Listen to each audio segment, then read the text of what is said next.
Hello everyone, কেমন আছো? Welcome to the blog. আশা করছি সবাই ভালো আছো, আমিও বেশ ভালোই আছি। তো আজকে প্রচণ্ড এই কদিন টানা বৃষ্টি হওয়ার পর এই কদিন তো গরমই পড়ছে। তো ছাদে আজকে বিকালবেলায় দেখতে গিয়েছিলাম যে গাছগুলোর অবস্থাটা কী। তো কদিন বৃষ্টি হচ্ছিলো যখন গিয়ে দেখলাম গাছগুলো খুব ভালোই আছে, পানি দেওয়ার প্রয়োজনে। ও বাবা, আজকে গিয়ে দেখছি যে গাছগুলো প্রায় শুকিয়ে এসেছে। দেখে আমি ভাবলাম যা কী হলো। তো তারপর বুঝলাম যে রোদেরই কারণ। আসলে না, আমাদের ছাদে কোথাও একটু ছাওয়া পড়ে না। এখানে ছাদটার তলায় একটু দেওয়া আছে, চিলেকোঠার ছাদটার তলায় দিলেও কি হবে, চারিদিক দিয়ে রোদটা এসে পড়ে। কয়েকটা গাছ একটু সতেজ ছিল, কিন্তু কয়েকটা একদম নেতিয়ে পড়েছে। তো যাই হোক, কী আর করবো, মনটা একটু খারাপই হলো দেখে। তো কিছু করার নেই, পানি দিয়ে দিলাম, যদি আবার গাছগুলো সতেজ হয়ে যায় এই ভেবে। কদিন ধরে না ভিজে ভিজেই ছিল, আজকে আবার এইরকম অবস্থা। যাই হোক, পানি দিয়ে দিলাম, আপাতত দেখা যাক কী হয়। এই ছাদে হাওয়া খেতে চলে এসেছি এখন আমি। গাছে পানিগুলো দিয়ে দিলাম। আজকে দুপুরবেলা ঘুম পাচ্ছিল না কেন জানি না, এপাশ ওপাশ আর কতক্ষণ করবো।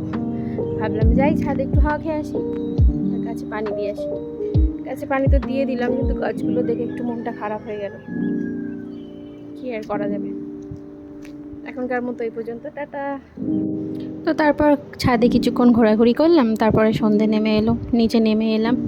এই যে আর্টিফিশিয়াল ঘাসের যে কার্পেটটা দেখছো, এটা আমি মাঝে মধ্যেই ধুয়ে দিয়ে থাকি, কারণ এখানে চা গরম করা হয়, ঢালা হয়, মেয়ের জন্য দুধ বানাই। তো এখানে পরে আর গরমকালে তো জানোই, কোনো মিষ্টি কোনো জিনিস পড়লেই পিঁপড়ে এসে লাইন দেয়।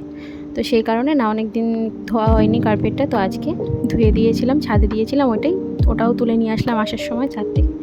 তো তারপর শুকিয়ে গেছে বলে তো যে আবার কার্পেটটা এখানে, এটা হচ্ছে অ্যাকচুয়ালি আমার টি কর্নার বলতে পারো, ছোটোখাটো। তো এখানে এই যে সব কিছু গুছানোর পর আমি চা গরম করছি, আমি খাবো বলে। সবার চা খাওয়া হয়ে গেছে বিকালে, আমি বাকি রয়ে গিয়েছিলাম, তাই যে গরম করছি। চলো চাটা ঢেলে নিয়ে এবার ঘরে যাব, গিয়ে একটু আরাম করে চাটা খাওয়া যাক। তো এই যে আমি চা নিয়ে বসে পড়েছি, চায়ে চুমুক দিতে। আর এই যে চলে এসছে আমার পিচ্চিটা ওই ঘর থেকে, যে আমাকেও একটু ক্যামেরাতে নাও, আমাকেও একটু ক্যামেরাতে নাও। ওকে নিলাম, তারপর চা খেয়ে ওকে পড়াতে বসে গেলাম। ও কিন্তু ভালো মেয়ের মতো পড়তে বসে যায়, জানো তো, তেমন ঝামেলা করে না, আমার কাছেই পড়ে। তো সামনেই ওর এক্সাম আছে, তো এই জন্য ওকে নিয়ে একটু লেখাতে বসে গিয়েছি। তো আজকের মতো এই পর্যন্ত, টাটা।